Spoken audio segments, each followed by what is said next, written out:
Assalamualaikum warahmatullahi wabarakatuh.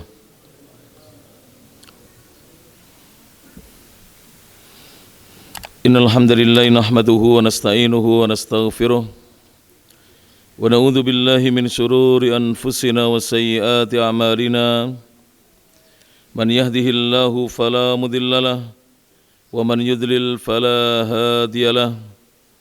Asyhadu an la ilaha illallah wahdahu la syarika lah wa asyhadu anna Muhammadan abduhu wa rasuluh. Ya ayyuhalladzina amanu taqullaha haqqa tuqatih wa la tamutunna illa wa antum muslimun. Ya ayyuhan nasu taqu rabbakumul ladzi khalaqakum min nafsin wahidah wa khalaqa minha zawjaha wa batha minhuma rijalan katsiran wa nisaa'a wattaqullaha alladzi tasaaluna bihi wal arham innallaha kana 'alaikum raqiba. Ya ayyuhalladzina amanu taqullaha wa qulu qawlan sadida yuslih lakum a'malakum wa yaghfir lakum dhunubakum wa may yuti'illaha wa rasulahu faqad faza fawzan 'azima amma ba'd. Fa inna asdaqal hadithi kitabullah wa khairal huda huda Muhammadin sallallahu alaihi wa ala alihi wasallam wa syarrul umuri muhdatsatuha fa inna kulla muhdatsatin bid'ah wa kulla bid'atin dhalalah wa kulla dhalalatin finnar. Jamaah kajian Masjid Imam Syafi'i Kota Mojokerto rahimani Allahu iyyakum. Kita lanjutkan kajian kitab kumpulan 88 Mutiara Faidah edisi yang pertama. Dan dalam kesempatan malam hari ini kita masih dalam pembahasan perkataan ulama Ahlus Sunnah wal Jamaah di abad ini. Pembahasan yang berikutnya, silakan yang memiliki kitabnya buka halaman 33, buka halaman 77, poin yang ke-33. Halaman 77, poin yang ke-33. Berjudul perbedaan antara apa yang dikehendaki Allah Ta'ala dan apa yang diinginkan manusia.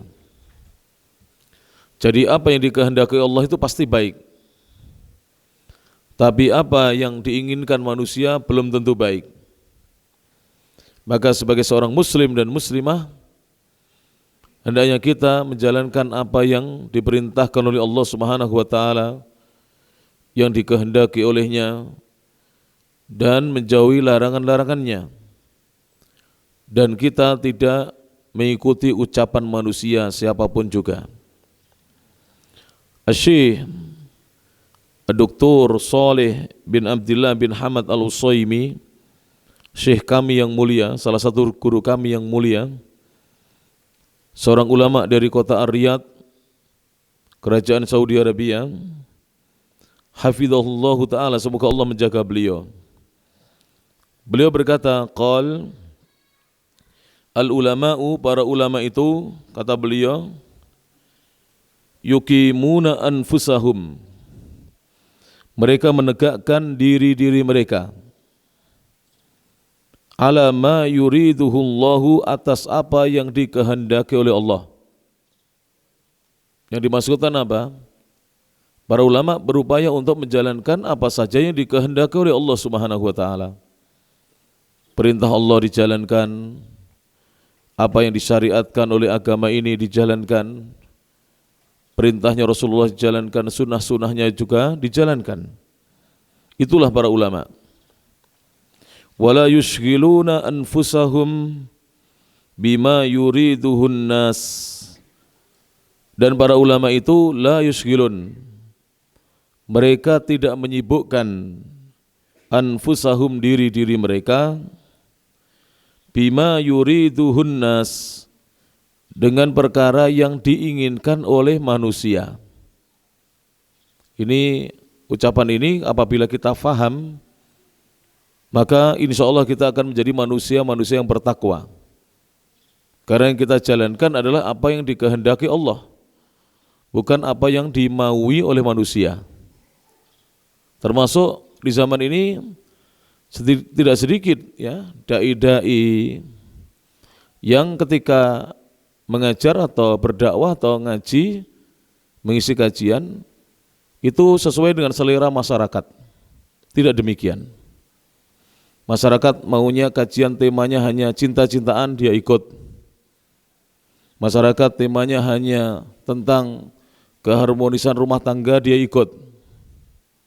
Padahal di masyarakat itu kesyirikan masih merebak.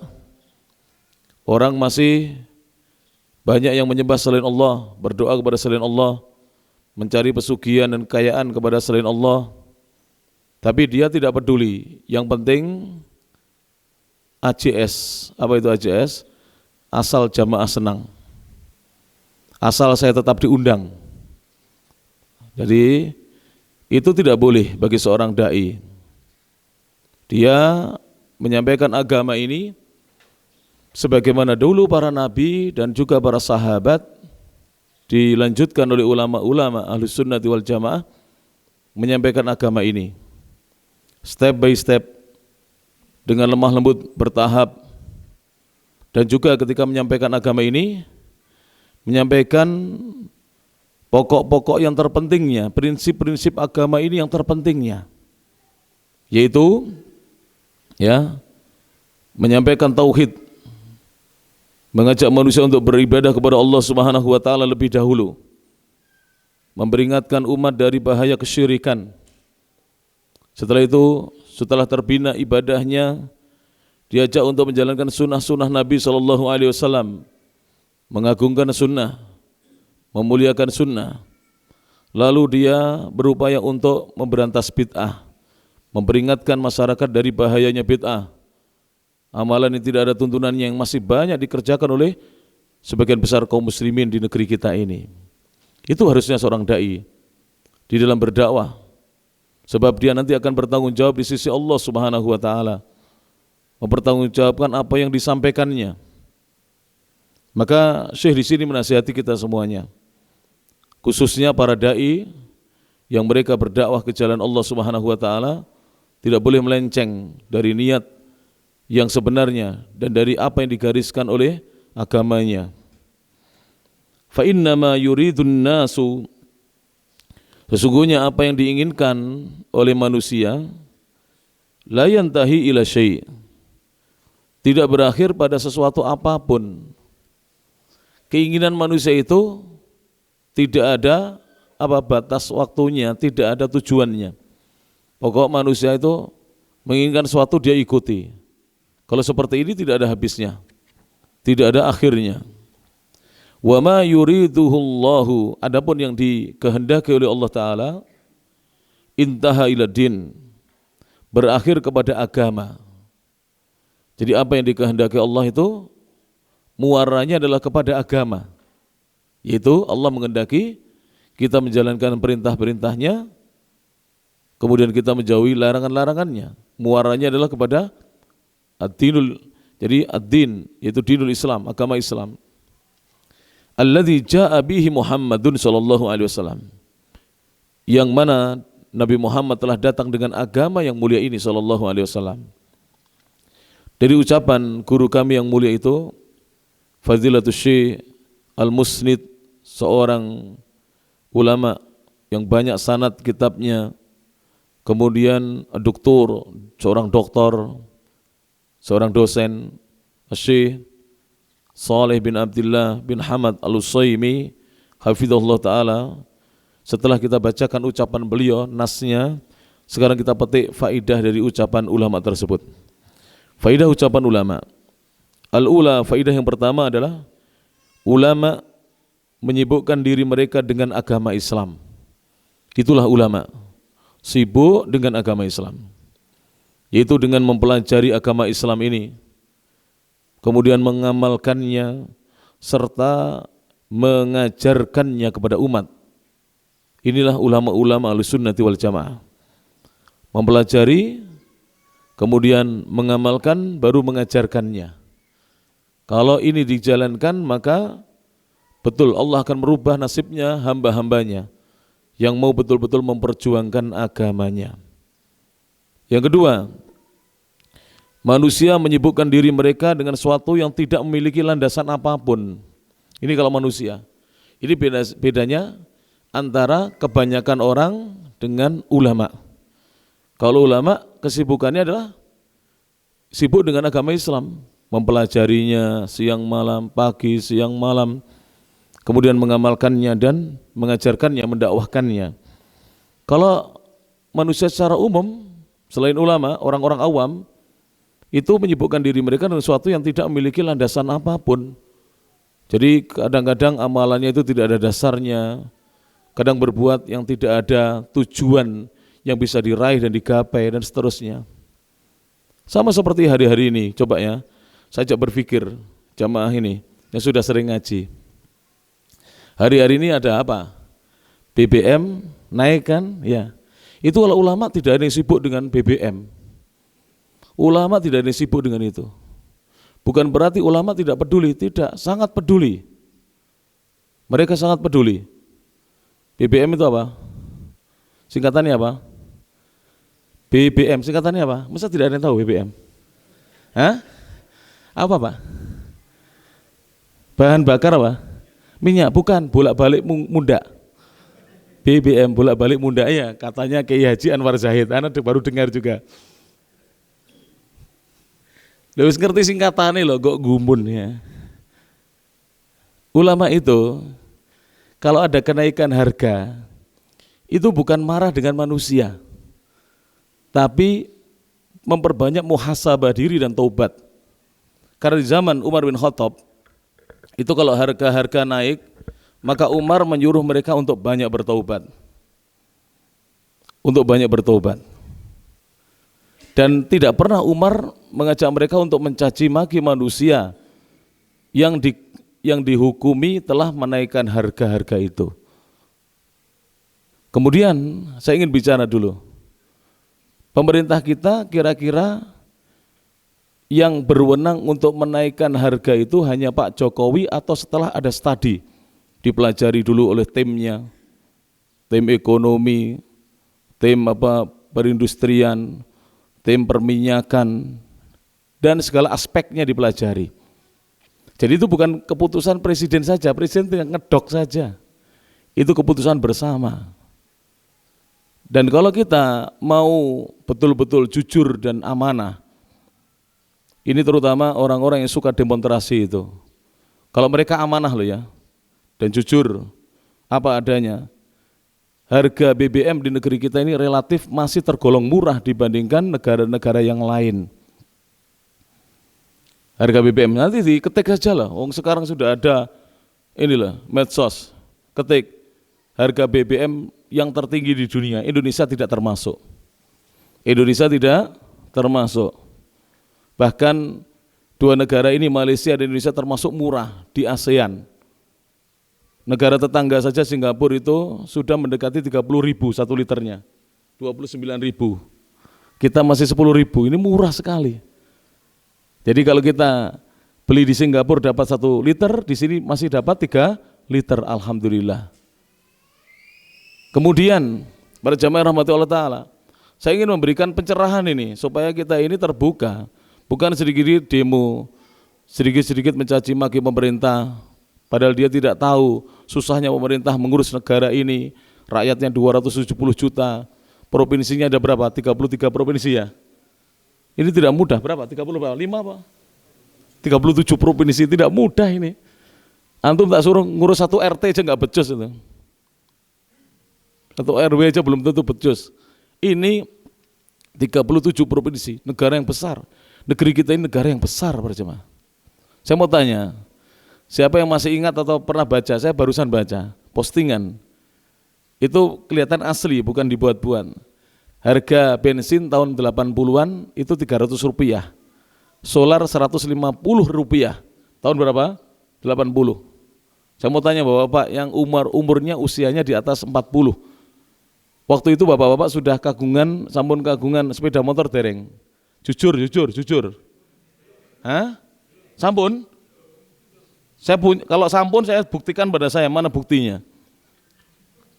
Belum dah? Belum. Harga bensin berapa? 300 rupiah. Solar berapa? 150 ribu. Sudah punya mobil yang mesinnya diesel, Prauto, truk, Panther, belum muncul ya Panther ya. Ya. Bis kecil, bis zaman dulu tidak ada, belum ada. Padahal bensin murah, kita tidak punya apa-apa. Sekarang bensin pertalit berapa? 10 ribu. Solar, biosolar berapa? 6.800. Saya mikir ini, mari kita berpikir. Alhamdulillah di rumah kita motor 2, motor 3. Itu motor punya, roda 2 punya, roda 5 juga punya ya. Masya Allah. Betul lah? Antum masih rata-rata di sini punya roda 5 kan? Saya tadi ke sini bawa roda 5 saya. Yang 4 ditaruh di bawah, yang 1 untuk serep ya kan. Alhamdulillah, nikmat dari Allah Subhanahu wa taala. Tidak kehujanan. Biasanya dulu, mungkin Pak Andi masih ingat, dulu waktu saya ngisi di Mojokerto kalau hujan, sampai di sini saya buntu hidung saya. Kenapa? Pakai motor dulu. Dari Pare sampai Mojokerto ini kehujanan. Sampai di sini berangkat sehat walafiat. Sampai di sini batuk dan hidung saya buntu. Alhamdulillah, nikmat dari Allah Subhanahu wa taala. Ini kita harusnya jujur loh. Maka para oposan-oposan itu ya, yang menjadi oposisinya pemerintah itu harusnya jujur. Jangan membuat kisruh di masyarakat. Masyarakat kita alhamdulillah adem ayem. Kalau nggak ada demo itu adem ayem ya, alhamdulillah. Maka tugasnya para dai untuk menenteramkan masyarakat, untuk mendekatkan masyarakat kepada Allah Subhanahu wa taala. Saya yakin sebentar lagi panjenengan yang dulu nggak punya mobil insyaallah taala. Iya. Dulu kan kita tidak punya motor, bensin naik terus malah punya motor. Insyaallah taala. Harus optimis. Tidak boleh pesimis. Terus bagaimana caranya? Kerja keras. Sudah ngaji kita, kerja keras. Ini jangan dikira ini perkara remeh loh. Bahkan saya sering menyampaikan begini, katanya ini penjilatnya pemerintah katanya. Antek-anteknya Pak Jokowi. Bukan. Ahlus Sunnah wal Jamaah, siapapun pemimpinnya didukung. Siapapun pemimpinnya selama mengajak kepada kebaikan, dihormati, dimuliakan, ditaati. Begitu Ahlus Sunnah wal Jamaah. Ahlus Sunnah itu manhajnya, cara beragamanya kokoh, tidak berubah-ubah. Berbeda dengan Ahlul Bid'ah. Hari ini A, besok B, besok C, begitu. Lusa C, minggu depan D. Ahlus Sunnah tidak.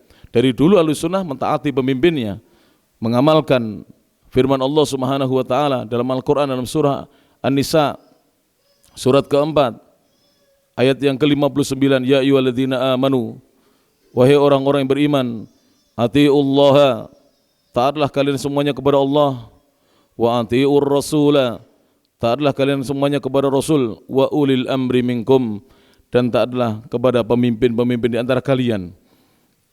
Al-Imam Ibnu Katsir rahimahullah ta'ala berkata, ulil amri adalah al-ulama wal umara, taatlah kepada ulama-ulama yang lurus jalannya, dan taatlah kepada pemimpin-pemimpin pemerintahan kalian selama mereka mengajak kepada kebaikan.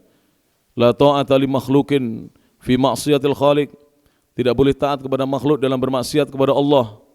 Innamat ta'atu fil ma'ruf, sesungguhnya ketaatan itu dalam perkara yang ma'ruf. Dalam perkara yang ma'ruf. Maka Ahlus Sunnah itu seperti itu. Jadi melihat seperti ini, lihat ulama-ulama enggak ada. Panjenengan cari wis. Walaupun misalnya ulama itu masih ada bid'ahnya, para kiai misalnya masih ada bid'ahnya, tidak ada sibuk dengan BBM itu. Ngaji terus, ngaji kitab, dakwah, sholat jamaah, ngajar santri, dakwah di luar, tidak ada yang sibuk dengan BBM itu. Ya. Walaupun bolak-balik mundaknya, BBM apa tadi? Dihafal nih ini fatwanya Kiai Haji Anwar Zahid ini, bolak-balik mundak. Tapi enggak apa-apa, karena BBM mundak nanti juga penghasilan kita juga mundak, insyaallah. Harus optimis. BBM mundak, penghasilan saya juga mundak, laba dagangan saya juga akan naik, gaji saya juga insyaallah naik. Harus optimis. Rezeki saya juga akan bertambah. Harus demikian. Seorang muslim harus demikian. Dia dekat dengan Allah Subhanahu wa taala. Dia punya Allah. Dia punya Allah. Dia yakin Allah Maha menolong. Dia yakin Allah Maha berkuasa. Innallaha ala kulli syai'in qadir. Sesungguhnya Allah atas segala sesuatu Maha berkuasa. Yang ketiga, pelajaran dari ucapan Syekh tadi, agama Islam adalah kehendak Allah taala. Agama Islam adalah kehendak Allah taala yang wajib ditunaikan oleh hambanya, Jadi kehendak Allah yang wajib ditunaikan oleh hambanya.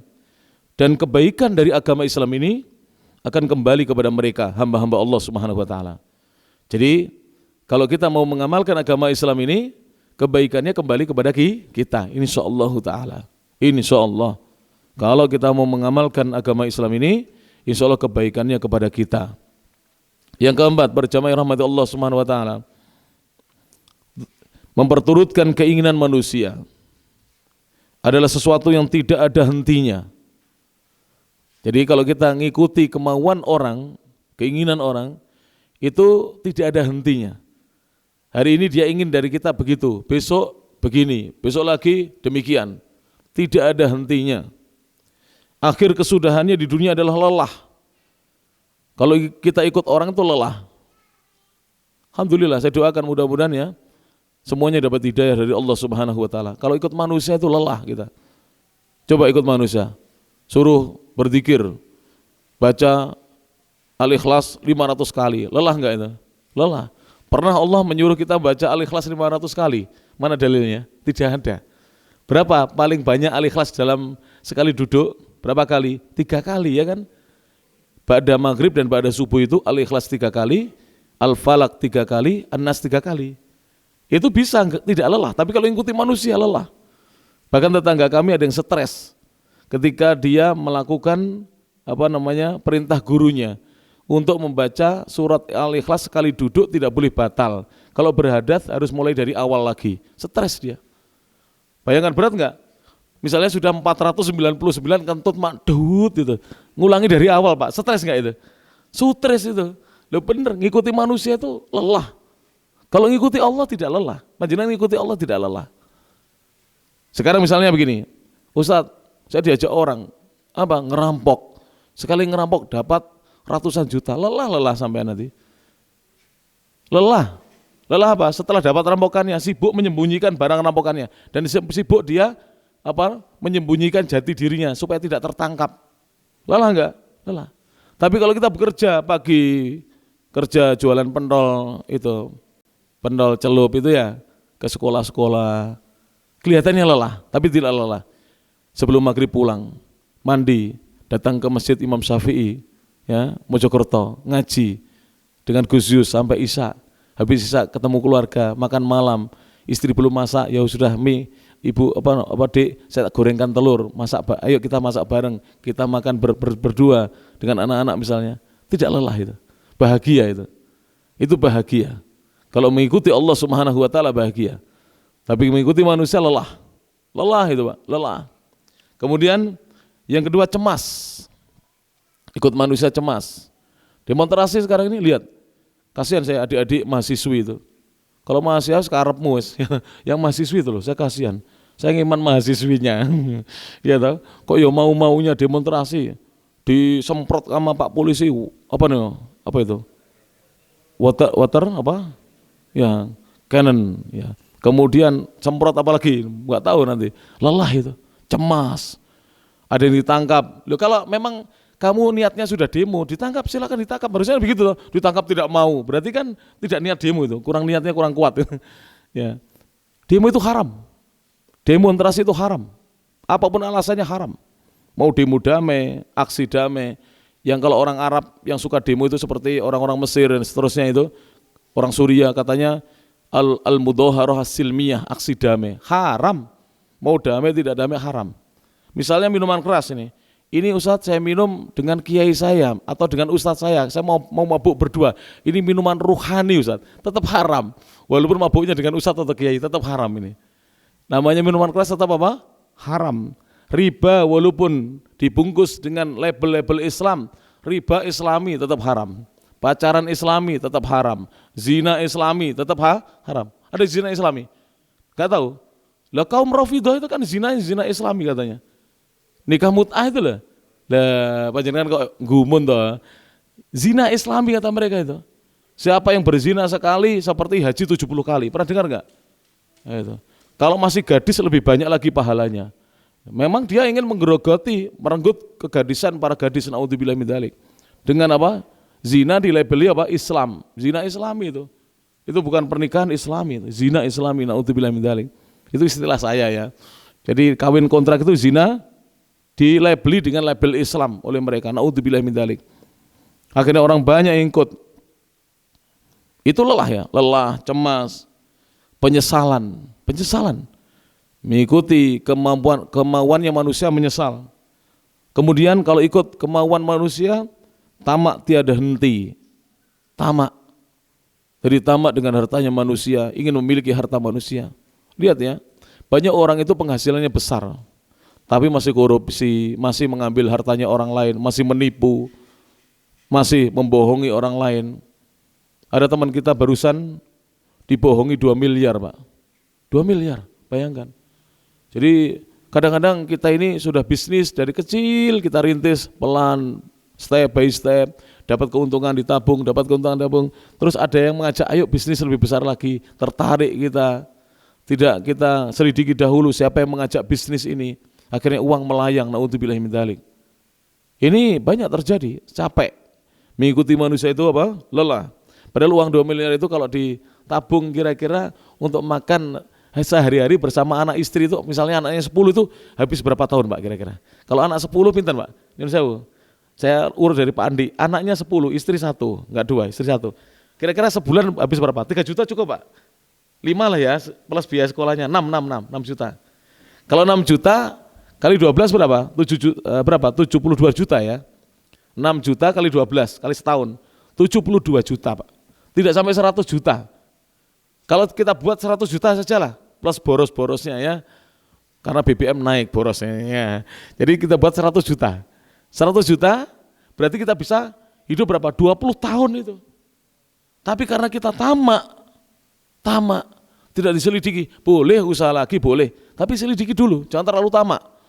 Dibohongi nanti keuntungannya kalau 2 miliar dikasih ke saya dibuat saham nanti untungnya 500 juta, wah di depan mata jadi 2,5 miliar, ternyata bohong, ternyata usahanya usaha apa? Fiktif.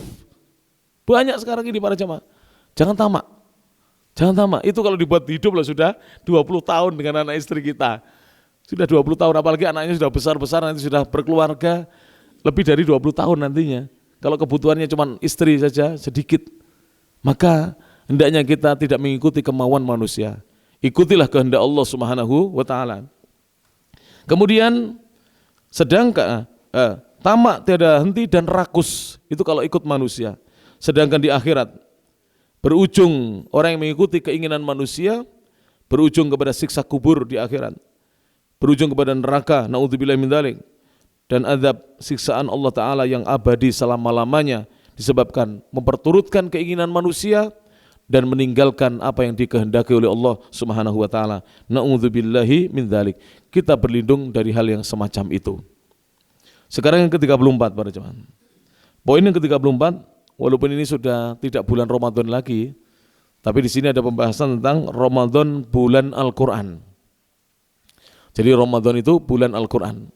Apa maksudnya? Mari kita simak perkataan seorang ulama, kalau tidak salah beliau ini dari Mesir. Ulama dari Mesir, ulama Ahlussunnah dari negeri Mesir. Beliau Asy-Syaikh Al-Ustadz Dr. Profesor Dr. Ahmad Isa Al-Ma'syarawi hafizahullah taala berkata, kita simak ucapan beliau. Beliau mengatakan, Nazalal Qur'anul Karimu, Al-Qur'an yang mulia turun fi hadzal syahril fadil, di bulan yang dimuliakan ini. Jadi Al-Quran itu turun di bulan yang dimuliakan ini. Qabla, sebelum an yufrada fihi siyam, sebelum diwajibkannya puasa di bulan tersebut. Bulan apa kira-kira? Ramadan. Jadi Al-Quran itu Allah telah turunkan di bulan Ramadan sebelum Allah mewajibkan kepada Nabi Muhammad, para sahabat dan umat Islam untuk berpuasa Ramadan. Jadi mana yang turun dulu? Al-Quran. Baru kemudian turun kewajiban puasa. Fahuwa, maka Ramadan itu adalah syahrul Quran, bulan Al-Quran. Qabla, sebelum an yakuna, bulan Ramadan menjadi syahrus siyam, bulan puasa. Jadi Ramadan itu sudah lebih dahulu menjadi bulan Al-Quran sebelum menjadi bulan puasa. Ini artinya apa? Artinya seorang muslim ya, dia harus lebih semangat untuk mempelajari Al-Quran daripada semangat berpuasa. Karena Al-Quran itu lebih turun duluan dibandingkan ibadah puasa. Dan betul, apabila seorang muslim semangat mempelajari Al-Quran, duduk di majelis ilmu, maka dia akan mudah untuk menjalankan ibadah-ibadah yang lain, termasuk puasa. Berbeda dengan orang yang tidak belajar Al-Quran tapi rajin puasa. Biasanya puasanya tidak sesuai dengan sunnah Nabi SAW. Puasanya hanya ikut-ikutan apa yang biasa dikerjakan oleh nenek moyang. Ini yang disebutkan oleh Syekh Profesor Dr. Ahmad Isa Al-Ma'syarawi, hafizahullah ta'ala, semoga Allah menjaga beliau. Faidah ucapan ulama. Yang pertama, Al-Quran diturunkan di bulan Ramadan sebelum diwajibkannya puasa Ramadan. Yang kedua, Ramadan adalah bulan Al-Quran sebelum menjadi bulan puasa. Mungkin ada bapak ibu yang tahu ya, ikhwan-ikhwan, bapak-bapak, kaum muslim muslimat, ada yang tahu tahun berapa mulai diwajibkan puasa Ramadan? Tahun berapa Hijriah? Saya mau tanya. Ada yang tahu? Ada yang tahu enggak? Tahun berapa Hijriah? Tahun berapa Hijriah puasa Ramadan diwajibkan? Tahun 2 Hijriah. Sekarang Al-Quran diturunkan kapan? Tahun 13 sebelum hijrahnya Nabi. Jadi 13 sebelum Hijriah. Berarti terpaut 15 tahun baru turun Al-Quran. Baru turun apa? Perintah puasa.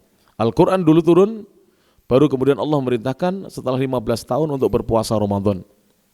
Maka dari itu kita harusnya semangat menghadiri majelis-majelis ilmu, karena majelis ilmu itu tidak akan kosong dari dibacakannya ayat-ayat Al-Quran. Yang ketiga, pelajaran yang ketiga, faidah yang ketiga, membaca Al-Quran dan puasa adalah dua ibadah penting di bulan Ramadan, selain sholat malam dan ibadah-ibadah yang lainnya. Jadi membaca Al-Quran dan puasa adalah dua ibadah penting di bulan Ramadan, selain sholat malam dan selainnya. Ini tadi pembahasan ke-34 tentang Ramadan itu bulan Al-Quran, baru kemudian Ramadan menjadi bulan puasa. Poin yang ke-35. Poin yang ke-35 berjudul Para Dai Revolusi. Para Dai Revolusi. Ini adalah nasihat dari sebagian ulama Ahlussunnah wal Jamaah kepada generasi muda, khususnya di zaman ini, yang mereka tertipu oleh seruan-seruan para dai revolusi. Jadi dai-dai ini sebenarnya menginginkan untuk memberontak kepada negara, namun mereka terkadang menggunakan bahasa-bahasa agama, atau terkadang mereka memakai dalil-dalil agama yang mereka pelintir-pelintir untuk mencari pembenaran atas perbuatan-perbuatan mereka. Maka dengarkanlah nasihat ulama-ulama Ahlussunnah wal Jamaah agar kita tidak tertipu dengan para dai revolusi. Beliau mengatakan, du'atu thawrat, dai-dai yang mengajak untuk revolusi atau pemberontakan. Qalu, mereka berkata, ighdhabu, kata mereka, marahlah kalian kepada para penguasa atau pemimpin-pemimpin kalian yang tidak adil, yang dolim. Sering kita dengar itu ya, sering kita dengar. Yang janji-janji politiknya tidak dilaksanakan. Nah ini dai-dai itulah, bukan saya ini ya. Biasanya mengatakan begitu. Ayo marahlah. Kemudian falamma ghadibu, maka ketika rakyat mulai marah terhadap pemimpin-pemimpinnya yang dianggap dolim, dianggap tidak adil, dianggap tidak melaksanakan janji-janji politiknya, qalu, mereka berkata lagi, ini dai-dai revolusi ya, bukan dai Ahlussunnah. Qalu, mereka berkata, ukhruju, keluarlah kalian. Keluar ini maksudnya untuk apa? Pertama untuk demonstrasi, yang kedua untuk thawrat, revolusi. Keluarlah kalian. Falamma kharaju, maka tatkala ketika rakyat sudah keluar, qalu, mereka berkata, falyamutu, hendaknya mereka rakyat mati demi revolusi. Falamma matu, maka tatkala rakyat sudah mati karena keinginan dai-dai itu untuk melakukan pemberontakan. Qalu, mereka mengatakan, saat jamaahnya, saat orang-orang yang ikut dengannya itu banyak yang meninggal karena revolusi, mereka berkata, ainal hukamul Arab, di mana hakim-hakim, penguasa-penguasa, pemimpin-pemimpin dan raja-raja Arab. Ini kita dengar ini waktu kita di Saudi Arabia. Mereka teriak-teriak begitu. Mana raja Arab membiarkan kaum muslimin ditindas oleh pemimpinnya. Coba kalau mereka tidak melakukan demonstrasi dan pengerusakan juga, tidak melakukan revolusi, tidak ada pemimpin yang memenjarakan rakyatnya tanpa salah rakyatnya. Coba ya, bapak-bapak yang mungkin pernah kerja di Amerika, kerja di Eropa, saya ketemu ikhwan-ikhwan kita, jamaah kita yang kerja sampai di Amerika, Kanada, Alaska, di mana saja. Itu mereka di sana loh, Jumatan boleh, pengajian ahlu sunnah begini boleh, ngaji kitab ahlu sunnah boleh, ngaji kitab tauhid boleh. Ya, mereka berjenggot tidak dipermasalahkan oleh pemerintah negara-negara, padahal negaranya jelas kafir itu, non muslim. Kenapa? Karena mereka tidak merusak. Tapi kalau mereka turun ke jalan merusak, pasti akan diamankan, ya tidak? Maka lihat dai-dai itu, mereka berteriak-teriak menanyakan mana pemimpin-pemimpin Arab.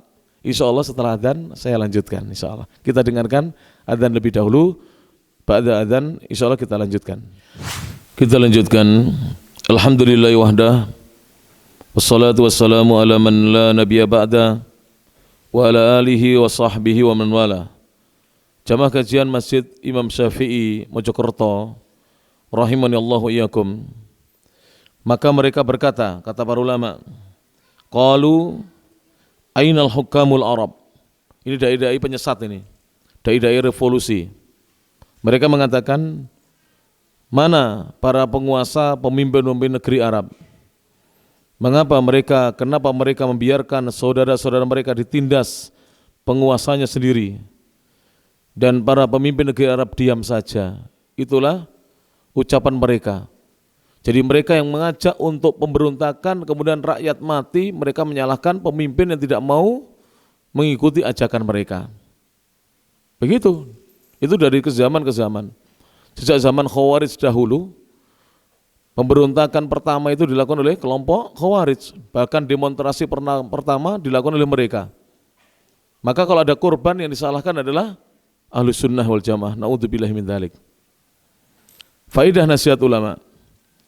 Al-ula yang pertama, faidah pertama, ikutilah manhaj Ahlus Sunnah wal Jamaah di dalam beragama. Manhaj itu apa berjamaah? Cara beragama. Metode beragamanya Ahlus Sunnah wal Jamaah, yang mana mereka mengikuti metodenya Rasulullah sallallahu alaihi wasallam yang diwariskan kepada para sahabat radhiyallahu anhum, kemudian dilanjutkan oleh as-salafus saleh, generasi terdahulu yang saleh. Maka ikuti manhajnya Ahlus Sunnah wal Jamaah. Nah, agar kita bisa mengikuti manhaj Ahlus Sunnah wal Jamaah, kita perlu belajar tentang manhaj Ahlus Sunnah wal Jamaah. Insyaallah nanti kalau Pak Andi dan pengurus takmir Masjid Imam Syafi'i ini mengizinkan, saya akan ngaji manhaj nanti insyaallah ta'ala, supaya kita lebih mengikuti Ahlus Sunnah wal Jamaah dan faham bagaimana manhaj cara beragamanya Rasulullah sallallahu alaihi wasallam.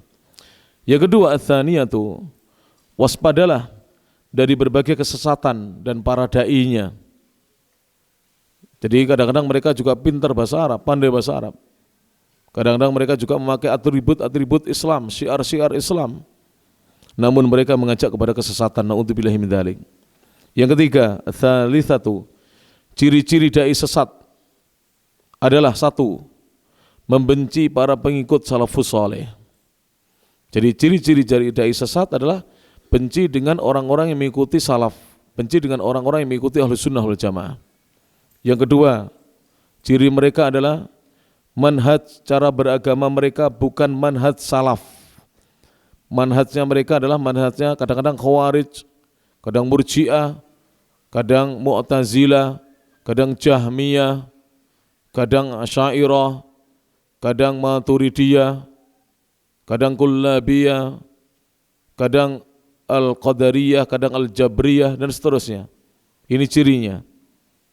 Seperti misalnya dai-dai yang mengatakan Allah di mana-mana, ini mengikuti manhajnya Al-Jahmiyah. Yang mengatakan misalnya bahwasanya pemberontakan itu jihad, ini manhajnya Khawarij. Yang mengatakan iman kita sama dengan imannya Abu Bakar, ini manhajnya Al-Murji'ah. Yang mentakwilkan dan menolak ayat-ayat sifat dan hadis-hadis tentang sifat-sifat Allah, manhajnya Al-Mu'tazilah, disusul Al-Asy'ariyah. Maka kita tidak boleh mengikuti manhaj tersebut. Harusnya kita mengikuti manhaj Ahlussunnah wal Jamaah. Yang ketiga, cirinya, ciri dai-dai yang mengajak kepada kesesatan, tidak fokus dalam berdakwah kepada tauhid. Jadi dakwahnya itu tidak pernah menyinggung tauhid. Bahkan mereka menuduh dai-dai yang mengajarkan tauhid atau berdakwah tauhid dituduh memecah belah umat. Dituduh memecah belah umat. Kalau ada dai mengajak kepada tauhid oleh mereka, dituduh memecah belah umat.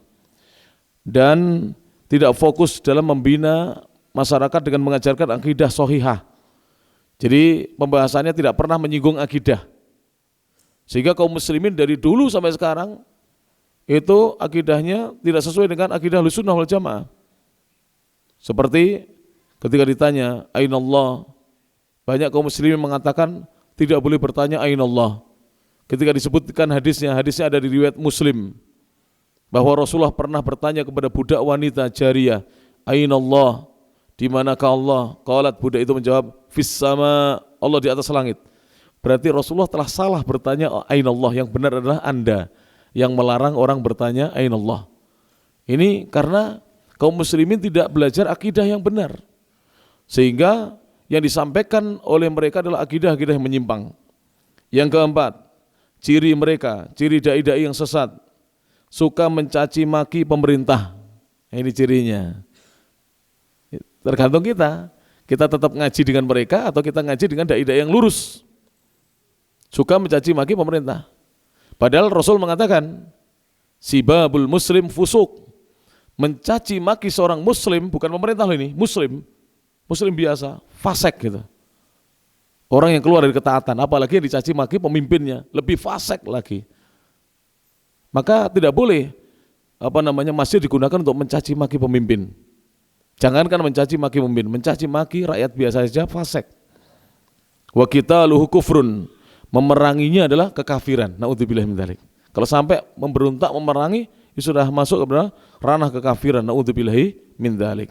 Ini ciri keberapa? Keempat. Ciri kelima, dan suka mencari-cari kekurangan pemimpin. Nah ini. Kalau ceramah isinya mengumbar aibnya pemimpin, ini adalah ceramahnya dai sesat. Sudah tidak perlu lagu lagi, ceramahnya dai sesat. Kenapa?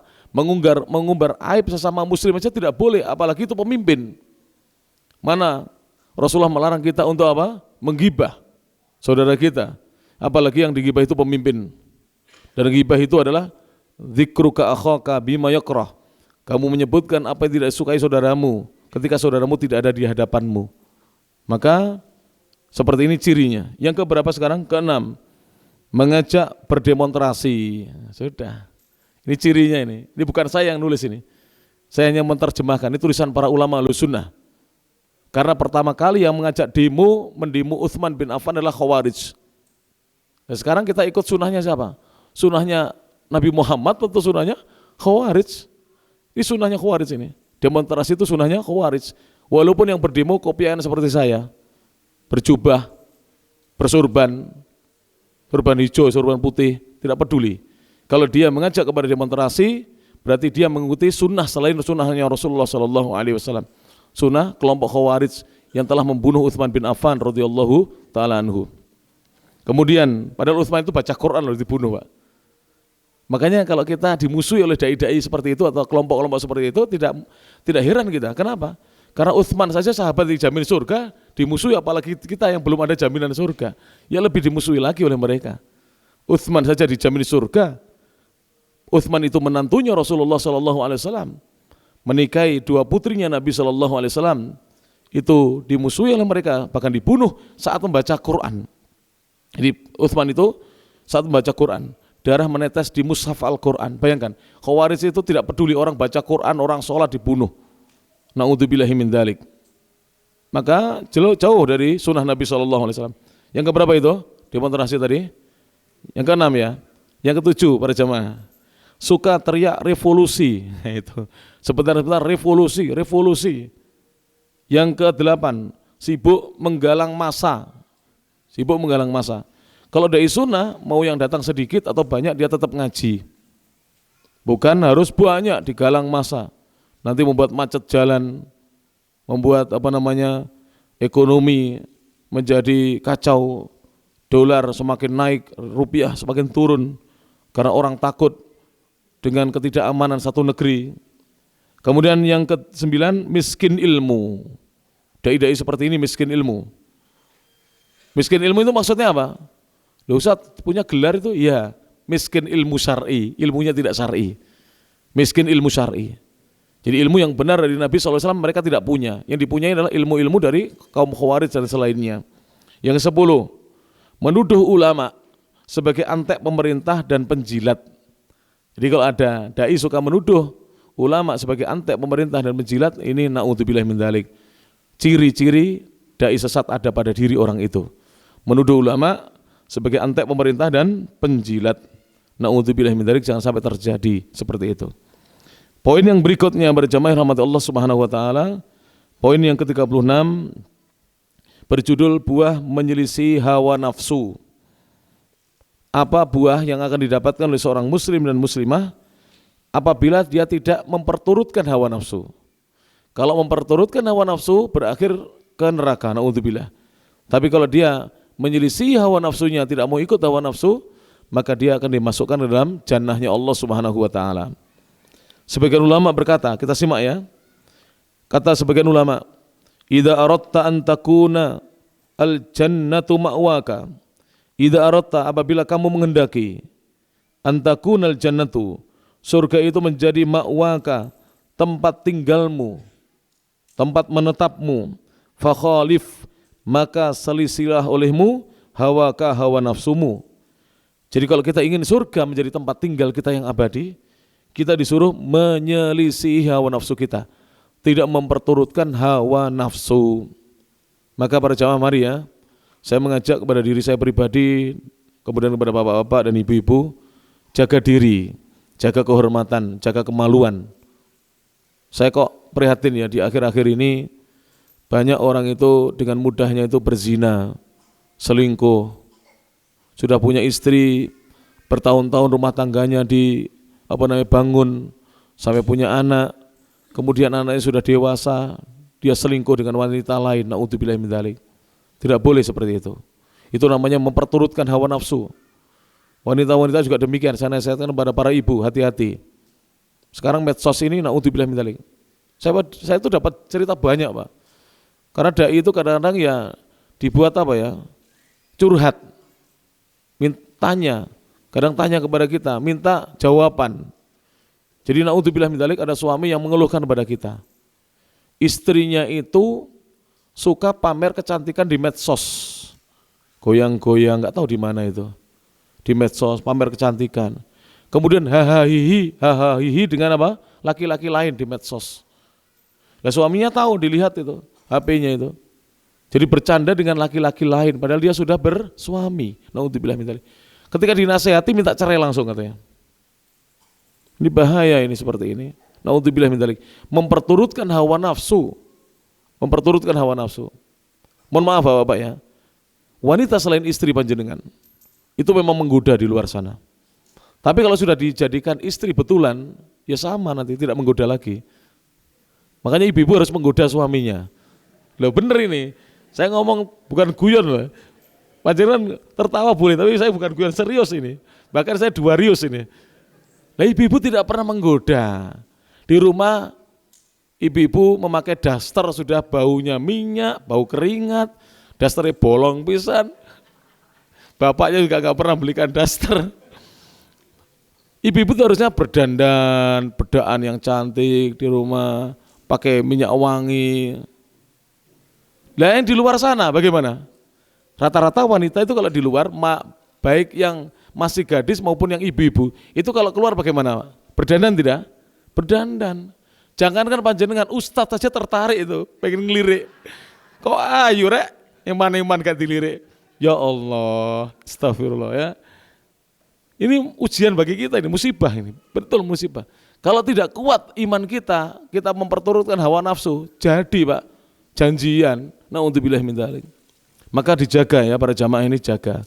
Sudah ya, kalau panjenengan misalnya ya digoda, katakan seperti Nabi Yusuf. Ma'adzallah, aku berlindung kepada Allah. Aku tidak menerima godaanmu. Sama saja, kamu nanti kalau saya jadikan istri juga sama dengan istri saya. Tidak menggoda lagi. Jadi rata-rata begitu memang, sudah. Wanita itu begitu. Laki-laki juga demikian.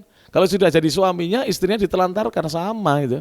Kalau belum jadi suaminya, wah ayo dek makan, kita janjian makan berdua. Ayo kita jalan, rekreasi. Kalau jadi suaminya tidak pernah ngajak rekreasi. Ngajak makan juga tidak pernah. Sing guyone banter iki berarti pengalaman ini.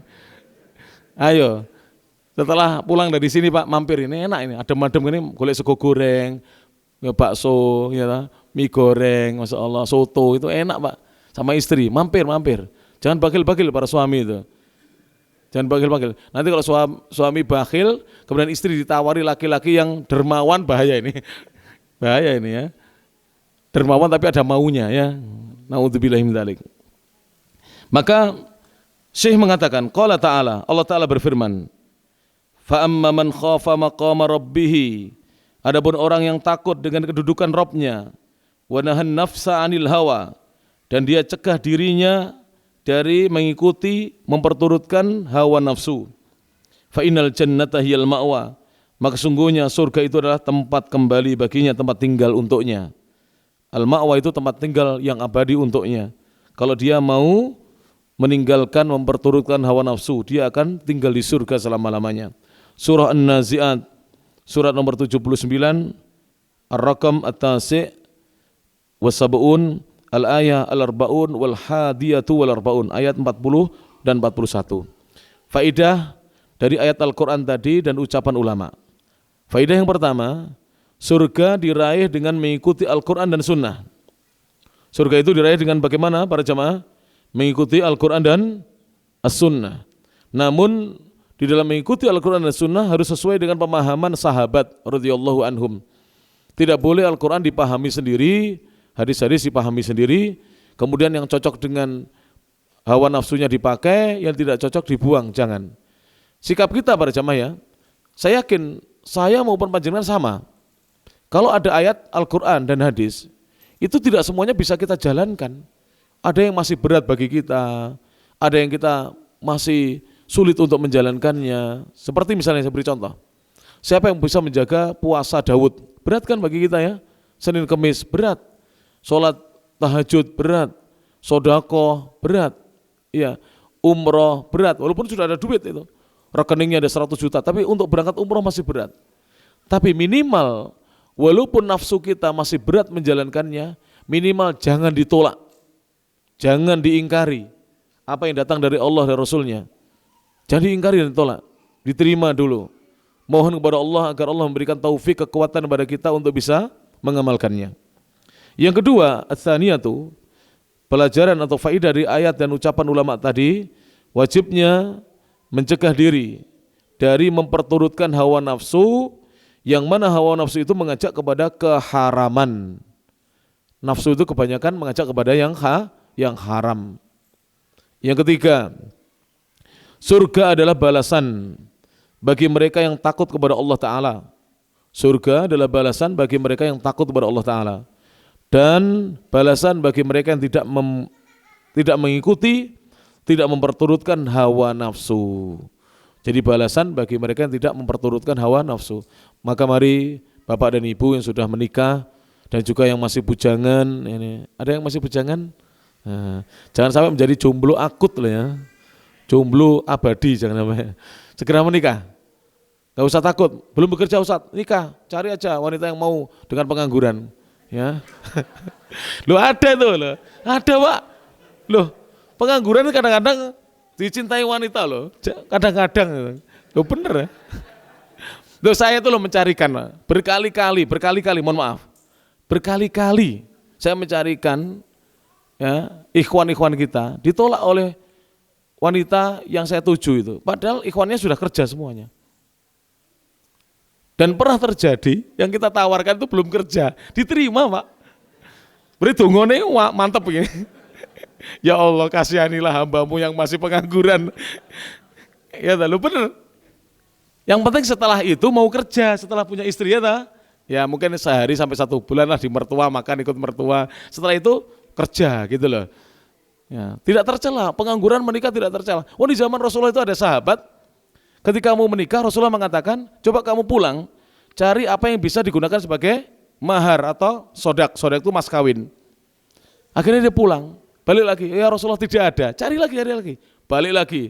Ya Rasulullah hanya ada cincin besi, ya enggak apa-apa.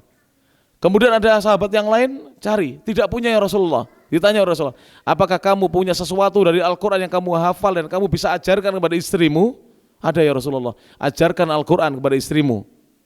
Maka sahabat itu maharnya mengajarkan Al-Quran, bukan membaca Al-Quran loh. Ini yang di zaman medsos ini ada maharnya baca surat Ar-Rahman, itu keliru. Mengajarkan surat Al-Rahman, bukan baca. Itu tidak bisa jadi mahar itu. Kalau mengajarkan surat Ar-Rahman sampai istrinya bisa, walaupun tidak mengajarkan terjemahannya, cukup cara bacanya itu sudah bisa jadi mahar. Dalilnya sahabat tadi. Jadi pengangguran itu boleh menikah ya. Silakan bismillah ya. Bisa jadi sampai yang diterima loh. Bener ya. Bismillah ya ta. Berdoa kepada Allah, ya Allah, jadikan aku ganteng ketika ketemu dia. Bisa itu loh. Langsung dirubah jadi ganteng gitu ya. Akhirnya mau, padahal pengangguran total itu. Akhirnya bisa diterima ya. Begitu para jemaah ya. Jangan putus asa dari rahmat Allah Subhanahu wa taala. Kita ini orang beriman. Harusnya kita ini mengikuti apa yang Allah Subhanahu wa taala ajarkan kepada kita. Demikian mungkin bisa disampaikan. Ya kurang lebihnya mohon maaf. Ini mohon maaf. Tadi dari adzan kita masih terus ngaji sedikit ya. Insyaallah kita akan lanjutkan dalam pertemuan yang akan datang ya. Insyaallah kita akan lanjutkan dalam pertemuan yang akan datang. Masih membahas kitab yang sama yaitu kitab kumpulan 88 mutiara faidah. Semoga apa yang kita bahas tadi menambah ilmu yang bermanfaat bagi kita. Sebagai kesimpulan ya sebelum saya tutup, poin yang ke-33, perbedaan antara apa yang dikehendaki Allah Ta'ala dan apa yang diinginkan manusia. Apa yang dikehendaki ke Allah itu akan membawa kita ke surga. Tapi apa yang diinginkan manusia itu justru membawa kita neraka. Na'udzubillah min dzalik. Poin ke-34, Ramadan itu menjadi bulan Al-Quran lebih dahulu, baru kemudian menjadi bulan As-Siyam puasa. Poin ke-35, jangan ikuti ajakan seruan dai-dai revolusi, mudah-mudahan mereka diberi hidayah. Saya Pak mendengar atau melihat dai-dai begitu, kasihan saya. Kasihannya apa? Sebanyak itu yang disesatkan, sebanyak itu dosanya. Na'udzubillah min dzalik. Saya kasihan. Makanya sering saya doakan, mudah-mudahan dapat hidayah. Saya kasihan sekali. Alhamdulillah kita berusaha tidak mencaci mereka. Tapi kita menjelaskan yang hak, supaya mereka dapat hidayah. Siapa tahu mereka dengar ceramah saya ini kemudian dapat hidayah. Ya Allah, kalau saya menyesatkan 1000 orang, berapa dosa saya di sisi Allah? Kayak menyesatkan 1000 orang. 1000 orang saya ajak demo semuanya, saya WA ini satu persatu. Dosanya saya besarnya di sisi Allah Subhanahu wa taala misalnya. Thayyib. Kemudian poin yang ke-36, buah menyelisih hawa nafsu apa? Yaitu surganya Allah Subhanahu wa taala. Adapun bahaya mengikuti hawa nafsu itu menjadikan kita diancam dengan nerakanya Allah Subhanahu wa taala. Na'udzubillahi min dzalik. Saya terima kasih kepada terkhusus Bapak Andi dan juga semua takmir Masjid Imam Syafi'i dan pengurus yayasan Imam Syafi'i Mojokerto ini. Terima kasih bahwa kita semuanya diberi kesempatan untuk ngaji di masjid ini. Ini nikmat ya. Jarang-jarang masjid itu karpetnya tebal kemudian ada AC-nya ini. Saya ngisi di beberapa masjid itu sumuk gobios itu. Saya itu gampang ongkep Pak, maklum orang gemuk itu gampang ongkep itu. Ya Allah, sholat gobios itu ngisi pengajian nggak bisa jeda itu. Pengennya segera pulang saya. Ya, maka di sini masya Allah diberi AC dan pertahankan terus AC ini ya, pertahankan terus. Kalau sudah rusak ganti yang baru begitu ya. Pertahankan terus. Ini ibu-ibu ada AC-nya nggak Pak atas ini? Ini ibu-ibu harus lebih dingin karena beliau ibu-ibu kan pakaiannya lebih tebal daripada kita, harus dingin ya. Ya alhamdulillah nikmat dari Allah Subhanahu wa taala masjid ini. Cuma nanti kalau kataman saya minta nanti seperti di Saudi gitu loh. Setelah ngaji makan besar gitu loh. Nah itu. Semua bukan hanya saya, semua. Jadi makan gitu loh Pak Andi ya. Pas kataman nanti. Jadi setiap kataman kita, kalau di Saudi setiap ngaji Pak. Selesai ngaji itu langsung makan itu. Tapi jangan di sini biar nggak ngotor di sana nanti insyaallah. Jadi ada semangka, ada apa gitu ya, ada es apa campur, kemudian ada makan gitu lah. Begitu harus. Dan makannya jangan ayam, sudah biasa, daging kambing. Iya, nyembelih kambing. Imam Syafi'i duitnya banyak kok. Insyaallah. Kambing Pak, kambing muda. Ini kurang dikit nih kataman ini. Antum persiapkan ya. Sudah tak abani lah ini ya. Kode nih. Pokoknya nanti tolong diingatkan ya, panitia diingatkan ya. Yang lemah lembut Pak Andi, jangan lupa Pak Andi. Ini kurang satu pertemuan misalnya gitu. Insyaallah ya. Iya sekali-kali lah. Loh, disebutkan dalam hadis, yang berhak makan dari rezeki kita itu orang-orang bertakwa. Dan insya Allah orang yang datang ke masjid dan ngaji itu insya Allah. Bukan kita pastikan ya, insya Allah adalah orang-orang yang bertakwa. Bertakwa itu apa? Menjalankan perintah, menjauhi larangan. Demikian. Terima kasih kepada Bapak Ibu, kaum muslimin dan muslimat yang telah hadir di kesempatan malam hari ini. Apabila ada benarnya datang dari Allah dan Rasulnya, apabila ada salahnya datang dari saya dan syaitan, mudah-mudahan Allah Subhanahu wa taala memberi hidayah kepada kita semuanya, mengkaruniai kesehatan, rezeki yang banyak. Dan saya menganjurkan ya, bagi yang terimbas kenaikan BBM, tolong sholat malamnya digiatkan, kerjanya yang rajin, jangan malas-malasan. Kalau kerja ini misalnya masih sepi, tambah kerja yang lain. Ya misalnya pagi jualan kerupuk masih sepi, malam jualan donat, malam jualan nasi goreng misalnya begitu. Jangan putus asa dari Allah, dari rezeki Allah Subhanahu wa taala. Terus berusaha. Tapi tolong mendekat dulu kepada Allah. Salatnya giatkan, terutama salat malamnya, puasa sunnahnya, berdoanya yang kuat, yang lama, yang banyak kepada Allah Subhanahu wa taala. Insyaallah Allah akan menolong kita. Demikian kurang lebihnya mohon maaf. Akhirul kalam. Subhanakallahumma bihamdik, asyhadu an la ilaha illa anta, astaghfiruka wa atubu ilaik. Wa akhiru da'wana anil hamdulillahi rabbil alamin. Tsumma assalamu alaikum warahmatullahi wabarakatuh.